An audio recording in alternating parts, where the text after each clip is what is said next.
नमस्कार, स्वागत है आपका एबीपी गंगा पर। आप देख रहे हैं उत्तराखंड प्राइम, आपके साथ मैं हूं लवी गुम्बर। आइए खबरों के सफर की शुरुआत करेंगे। खबर विकासनगर से, जहां एक मकान में आग लग गई। बताया जा रहा है यह मकान चक्राता तहसील के गोरछा गांव में है और देखते ही देखते मकान में आग की लपटें उठने लगी और पूरा मकान धू धू कर जल उठा। तो आग की वजह से मकान के अंदर रखा सामान खाक हो गया है। गनीमत रही कि जिस वक्त आग लगी उस समय घर में कोई भी मौजूद नहीं था। तो तस्वीरें आप देख सकते हैं किस तरह से धू धू कर जल उठा मकान। अब नुकसान जो है वो हो गया, उसकी भरपाई के लिए प्रशासन से आस लगाई जा रही है। नुकसान का आकलन किया जाएगा और उसके बाद पीड़ित परिवार को मुआवजे की आस है। तस्वीरें आप देख सकते हैं किस तरह से कुछ ही देर में आशियाना पूरी तरह जलकर खाक हो गया। तो घर में रखा सारा सामान भी आग की चपेट में आने से खाक हो गया। बात कैबिनेट बैठक की। देहरादून में हुई त्रिवेंद्र कैबिनेट की बैठक के दौरान 7 अहम प्रस्तावों पर मुहर लगी है। कैबिनेट ने फैसला लिया है कि कुंभ के दौरान 1000 बेड के अस्पताल के बजाय अब 600 बेड का अस्पताल बनेगा, जिसमें 50 आईसीयू बेड भी होंगे। मुख्यमंत्री घसियारी कल्याण योजना को कैबिनेट की मंजूरी मिल गई है। जल जीवन मिशन कार्यक्रम के संरचनात्मक ढांचे में अपर परियोजना निदेशक और अधीक्षक अभियंता के 2 पदों को मंजूरी मिली है। पुलिस दूरसंचार सेवा नियमावली में प्रमोशन को लेकर संशोधन हुआ है। अब 2 साल की जगह 10 साल के बाद प्रमोशन होगा। संस्कृत विद्यालय में कार्यरत ऐसे 57 शिक्षकों को जो विद्यालय में सृजित पदों के सापेक्ष कार्यरत नहीं थे मगर पाठ्यक्रम में निर्धारित विषयों को पढ़ा रहे थे, उन्हें भी 155 शिक्षकों की तरह बढ़ा हुआ वेतन देने पर मंजूरी मिली है। मंडी अध्यक्ष का पद नॉमिनेट करने के लिए संशोधन किया गया है और अब एक बार के लिए सरकारी मंडी अध्यक्ष को नामित कर सकते हैं। तो ये हैं त्रिवेंद्र कैबिनेट से जुड़े 7 अहम फैसले जिस पर आज सहमति बनी और कैबिनेट ने अपनी मोहर लगाई। हॉस्पिटल था जो वहीं जो एग्जिस्टिंग हॉस्पिटल है उसमें लेने की बात थी, वो भी ली। जल जीवन मिशन में 2 पद 600 बेड जो एग्जिस्टिंग हॉस्पिटल है हमारे हरिद्वार में, उन्हीं को लेना है, मतलब अलग से नहीं बनाना। जो उन्हीं में थोड़ी बहुत ही वो बेड करने हैं। और जल जीवन मिशन में 2 पदों की अनुमति दी गई, एक अपर परियोजना निदेशक और एक अधीक्षण अभियंता। यही आज विषय थे। वहीं राज्यसभा सांसद अनिल बलूनी अपने उत्तराखंड दौरे के दौरान रामनगर पहुंचे। इस दौरान अनिल बलूनी ने उत्तराखंड के लिए किए जा रहे अपने प्रयासों के बारे में बताया। अनिल बलूनी ने कहा कि देवभूमि में एक अच्छा कैंसर इंस्टीट्यूट बनना उनकी प्राथमिकता में शामिल है। उत्तराखंड के लिए एक बड़ा विश्व स्तर का कैंसर हॉस्पिटल बनाऊं, ये मैंने संकल्प लिया है और मैं उसको पूरा करने के लिए धीरे धीरे आगे बढ़ रहा हूँ। कोविड के कारण उसमें थोड़ा कुछ चीज़ें दिक्कत आई है, लेकिन मैं उत्तराखंड के सभी भाई बहनों को ये विश्वास दिलाता हूँ कि उत्तराखंड के अंदर एक बड़ा कैंसर हॉस्पिटल, विश्व स्तर का कैंसर हॉस्पिटल यहाँ बन सके, इसके लिए मैं प्रयास करूँगा। वहीं राज्यपाल बेबी रानी मौर्य हरिद्वार के दौरे पर रहीं। इस दौरान बेबी रानी मौर्य ने चंद्राचार्य चौक के जीर्णोद्धार का अनावरण किया। इस दौरान राज्यपाल ने कहा कि हमको चंद्र भगवान से अपने जीवन के लिए कुछ सीख लेनी चाहिए। श्री चंद्र भगवान जी की जो मूर्ति का अनावरण किया, जो एक महान संत थे जिन्होंने उस समय जाति प्रथा को, ऊंच नीच को खत्म करने का एक बीड़ा उठाया था, लेकिन आज भी वो देखने को मिल रही है। तो हम सब को वो यही संदेश देना चाह रहे हैं कि जो ऊंच नीचे जाति पात है ये खत्म हो। वहीं उत्तराखंड में भगवान शंकर के पौराणिक मंदिरों को एक सर्किट के तहत जोड़ा जा रहा है। राज्य के पर्यटन विभाग ने शैव सर्किट तैयार किया है। देवभूमि उत्तराखंड में पांडवकालीन कई ऐसे प्राचीन मंदिर हैं जो भगवान शंकर के हैं। ऐसे में पर्यटन विभाग ने धार्मिक आस्था से जुड़े भगवान शिव के इन मंदिरों को जोड़कर एक सर्किट तैयार किया है और इस शैव सर्किट में 12 गढ़वाल मंडल और 12 कुमाऊं मंडल के शिव मंदिर शामिल हैं।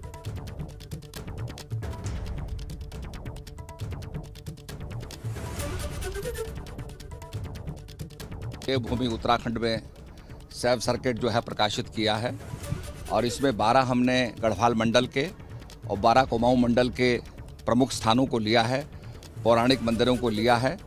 और ये शैव सर्किट शंकर के भक्तों के लिए बहुत ही लाभकारी होगा, पुण्यदायिनी होगा। वो लोग अपने इन तीर्थ स्थानों में जाकर भगवान शंकर का दर्शन करेंगे और अपनी मनोकामना को पूरा करेंगे। उधर अल्मोड़ा जिले में पर्यटन को बढ़ावा देने के मकसद से इस साल पर्यटन विभाग ने नई कवायद शुरू की है। जिले में 192 होम स्टे सहित 200 से अधिक होटल रिजॉर्ट से एक तरफ लोगों को रोजगार मिल रहा है, तो वहीं इससे सैलानियों को भी रुझान देवभूमि की तरफ बढ़ रहा है। इन पर्यटक स्थलों में करीब 20,000 पर्यटकों के ठहरने की व्यवस्था की गई है।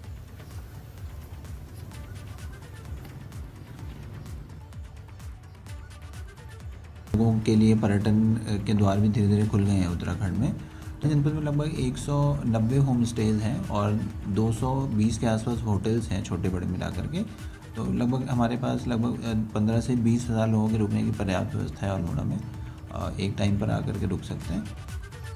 वहीं देहरादून से हरिद्वार की राह अब और भी आसान हो गई है। देहरादून हरिद्वार के बीच हाईवे के चौड़ीकरण का काम पूरा हो चुका है। शुक्रवार को केंद्रीय मंत्री नितिन गडकरी इसकी शुरुआत करेंगे। कैबिनेट मंत्री मदन कौशिक का कहना है कि इस हाईवे के निर्माण को लेकर उनकी सरकार के कार्यकाल में काफी कोशिशें हुई हैं। मैं समझता हूं कि हमारे लिए एक बड़ा बहुत ही अच्छा विषय है कि जिस विषय को लगता था कि पूरा नहीं हो पाएगा, और भारत सरकार के माननीय मंत्री नितिन गडकरी जी को मैं धन्यवाद देता हूं। मुझे कई बार वहां जाकर जब मीटिंग हुई और उन्होंने अपने अधिकारियों को निर्देशित किया कि मुझे बिफोर टाइम ये चाहिए, तो बिफोर टाइम ये सारा काम पूरा हो गया है।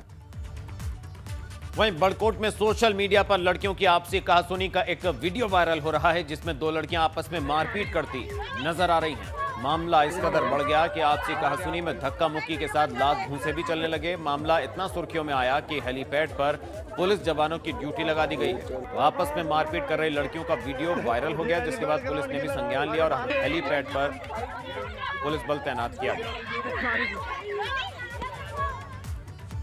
वहीं पिथौरागढ़ में पहाड़ी से मलबा गिरने का एक वीडियो सामने आया, जिसमें पहाड़ी का एक बहुत बड़ा हिस्सा सड़क पर गिरता है और बताया जा रहा है कि रोड की कटिंग के दौरान यह चट्टान गिरी। तस्वीरें पिथौरागढ़ कलानी चीना मार्ग की बताई जा रही हैं, जहां गुड़ौली में DRO की ओर से कटिंग की जा रही थी और गनीमत रही कि हादसे में सभी मुसाफिर बाल बाल बच गए।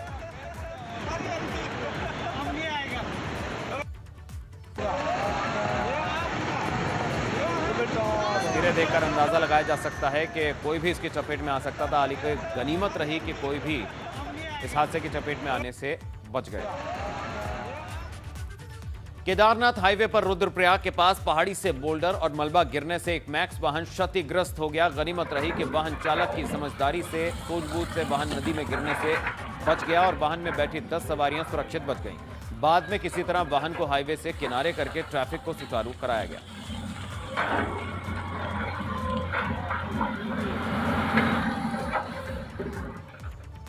चलिए बात अब हरिद्वार महाकुंभ की। महाकुंभ के लिए साधु संतों ने तैयारियां तेज कर दी हैं और 3 मार्च को निकलने वाली निरंजनी अखाड़े की पेशवाई को लेकर रमता पंचों का हरिद्वार आगमन शुरू हो गया है। पेश एक रिपोर्ट।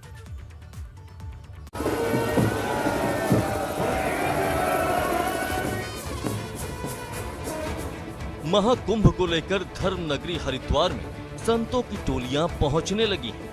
भगवा वेशभूषा में संतों की ये टोली धर्म नगरी के भक्तिमय माहौल में आस्था का रंग और गाढ़ा कर रही है।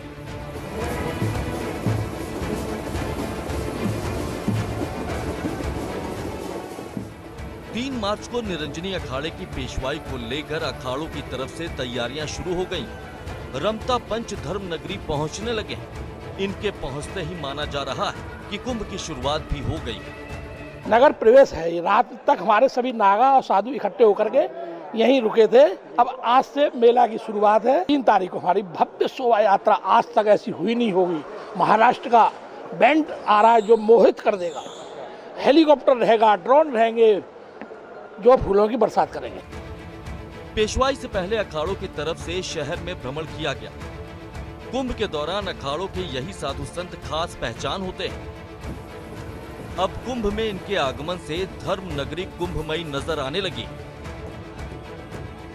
3 मार्च को पेशवाई की निकाली जाएगी। उस वक्त हजारों की संख्या में साधु संत मौजूद रहेंगे। तमाम जो तैयारियां हैं वो चल रही हैं, लेकिन बार बार ये कहा जा सकता है कि जो कोरोना के नियम है, जो SOP जारी की है, उसका पालन कराना जिला प्रशासन और पुलिस प्रशासन के लिए बड़ी चुनौती साबित हो सकता है। हरिद्वार से अपने सहयोगी संजय कुमार के साथ पंकज राणा, ABP गंगा।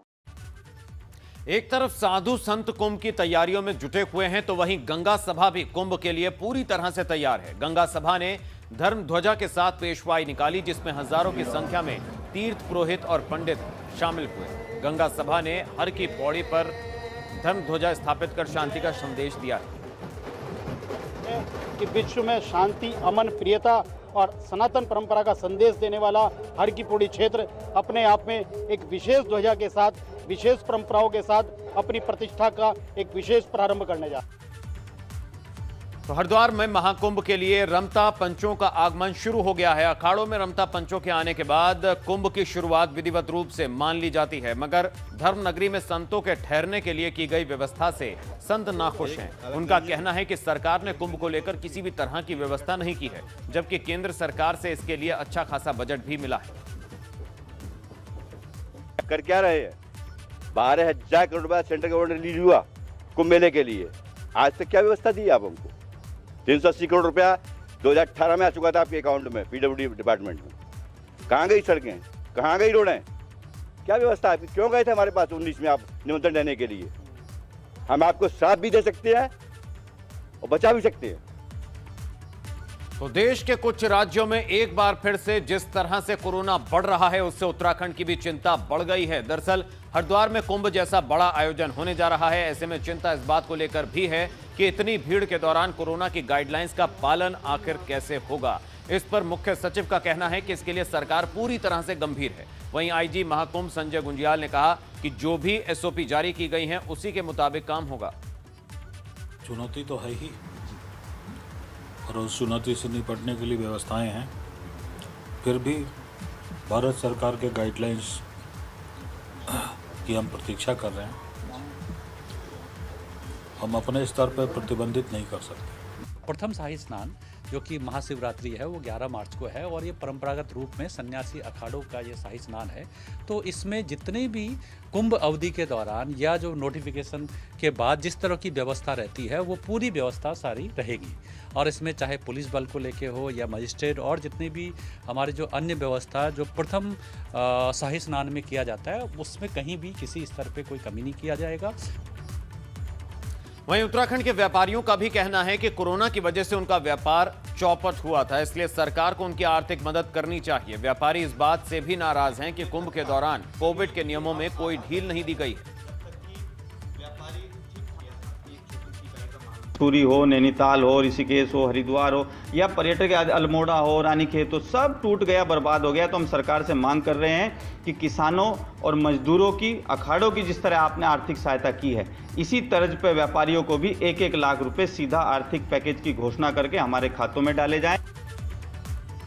तो व्यवस्थाओं को लेकर साधु संत नाराज हैं। व्यापारी भी मांग कर रहे हैं कि उन्हें राहत मिलनी चाहिए, ढील मिलनी चाहिए। राज्य मंत्री धन सिंह रावत पौड़ी के दौरे पर रहे। इस दौरान धन सिंह रावत ने जिले को पर्यटन सर्किट से जोड़ने के लिए कश्मीर से लाए गए चिनार के पौधे लगाए। चिनार के पेड़ आने वाले दिनों में सैलानियों के लिए आकर्षण का केंद्र बनेंगे। इसके साथ ही धन सिंह रावत ने धार्मिक पर्यटन को बढ़ावा देने के लिए पुजारियों के साथ भी मीटिंग की। उसके बाद लोग स्थानीय लोग लोहार बना देंगे। इसमें किंगक्वालेश्वर को भी जोड़ रहे हैं और खिरसो को भी जोड़ रहे हैं, देवलगढ़ को भी जोड़ रहे हैं, धारी को भी जोड़ी, धारी देवी को भी जोड़ रहे हैं, और फिर वहाँ से जो श्रीनगर का हमारा ऐतिहासिक मेला होता है कमलेश्वर का, उसको जोड़ के और पौड़ी सर्किट, एक पूरा सर्किट बना रहे हैं।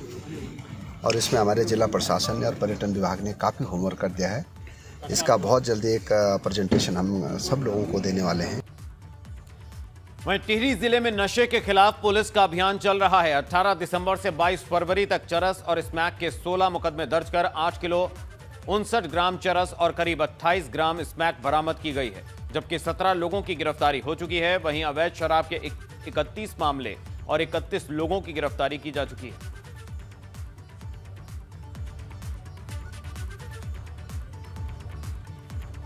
वहीं उत्तराखंड में गर्मी के मौसम में जंगलों में आग लगना आम बात है। हर साल जंगल जलता है और वन विभाग को बड़ा नुकसान होता है, मगर इस बार वन विभाग ने जंगलों की आग रोकने के लिए नई योजना तैयार की है। इसके लिए वन विभाग पंचायतों की मदद लेगा। मास्टर कंट्रोल रूम से उन सभी लोगों को कॉल करके उनसे अनुरोध किया जाएगा कि उस क्षेत्र में जो भी वनाग्नि घटना हुई है उसमें भी ग्रामवासियों के सहयोग के साथ उस वनाग्नि को रोकने की कार्रवाई करें। वहीं सर्दी के मौसम में जो साइबेरियन पक्षी गर्मी आते ही वापस लौट जाते थे, वो अभी भी उत्तराखंड के जलाशयों में नजर आ रहे हैं। जानकार मानते हैं कि ये सब जलवायु परिवर्तन की वजह से हो रहा है। जलवायु परिवर्तन का असर प्रवासी पक्षियों पर पड़ रहा है। 15 फरवरी को सभी प्रवासी परिंदों के वापस लौट जाते थे, मगर अब ये फरवरी महीने के आखिर तक भी नहीं लौटे। पक्षी अपने टाइम पे आते थे वहाँ जहाँ पे इनका रहने का होता है, या फिर जो जहाँ ब्रीडिंग करते हैं वहाँ पे अच्छा माहौल होता है। और ज़्यादा ठंड की वजह से वो नीचे के एरियाज़ में आते हैं। यहाँ पे आने के बाद उनको फोरेजिंग के लिए काफ़ी जगह मिलती है, और मौसम के साथ उनको भी यहाँ पे ज़्यादा टाइम रुकने के लिए मिल जाता है। और एक तरह से कह लें कि उनके व्यवहार में जो है ये चेंजेस आ रहे हैं, और यहाँ पे ज़्यादा टाइम उन्होंने रुका है। वहीं पिथौरागढ़ में मत्स्य विभाग की योजनाओं से पहाड़ पर नील क्रांति शुरू हुई है। गंगोली हाट, मूनाकोट, कनाली छीना, धारचूला, मुनस्यारी ब्लॉक में 450 लोगों ने मछली पालन कर स्वरोजगार शुरू किया है, जिनमें स्थानीय लोगों के साथ साथ कोरोना काल में घर लौटे प्रवासी लोग भी शामिल हैं। मछली पालन कर रहे लोगों को बाजार भी नहीं आना पड़ रहा है। गांव के पास ही इनकी मछलियां बिक रही हैं। हमारे यहाँ किसान हैं जनपद पिथौरागढ़ में लगभग 450 से 500 काश्तकार हमारे ऐसे हैं जो एक्टिवली अभी इस समय पे मछली पालन का कार्य कर रहे हैं। और जो निरंतर रूप में क्या है कि जैसे उनको हम जो डिपार्टमेंट की स्कीम्स है उसके बाद उनको समय पे जो बीज उपलब्ध कराना है, चारा उपलब्ध कराना है, ये सारी उनको हेड्स वगैरह देते हैं। प्लस कोई नया काश्तकार अगर जुड़ना चाहता है तो उसको हम नए तालाब निर्माण हेतु भी जो है धनराशि प्रदान करते हैं। वहीं उत्तरकाशी के स्थापना दिवस के मौके पर मेले का आयोजन किया गया। ये मेला 3 दिन तक चलेगा। माता रेणुका की डोली की मौजूदगी में मेले की शुरुआत हुई। हालांकि कोरोना के चलते मेले को सादगी के साथ उसका आयोजन किया जा रहा है।